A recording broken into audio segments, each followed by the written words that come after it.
చంద్రబాబు ఒక U turn master, ఒక ఊసరవెల్లి అని విమర్శించారు ఎంపీ కేశినేని నాని. 2014లో అమరావతిని సింగపూర్ చేస్తాని రియల్ ఎస్టేట్ వ్యాపారం చేశారని ఆరోపించారు.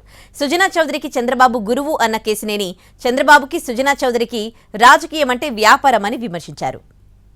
2014లో అమరావతి కడతా నేను అని ఒక గ్రాఫిక్ సినిమా చూపించి ప్రజలకి రియల్ ఎస్టేట్ వ్యాపారం చేస్తున్నాడు. ఇదే సుజనా చౌదరి, ఆయన రాజకీయ గురువు చంద్రబాబు నాయుడు. ఆ రోజు అమరావతిని సింగపూర్ లాగా చేస్తానని చెప్పారు వీళ్ళిద్దరు కలిసి. ఈ వెస్ట్లో పోటీ చేసేటువంటి సుత్తపూస సుజనా ఇప్పుడేమంటున్నాడు, నా గురువు చంద్రబాబు నాయుడు రాజకీయ గురువు, నేను ఈ వెస్ట్ని సింగపూర్ చేస్తానంటున్నాడు. ఈయన రాజకీయ గురువు కలిసి అమరావతిని సింగపూర్ చేశారు. మొండి పాడుపడిపోయిన బిల్డింగ్లు అయిపోయింది ఇప్పుడు అవన్నీ కూడా. అంటే ఈ విజయవాడ పశ్చిమ నియోజకవర్గంలో ఎక్కువ నివసించే 90% పేదవాడు.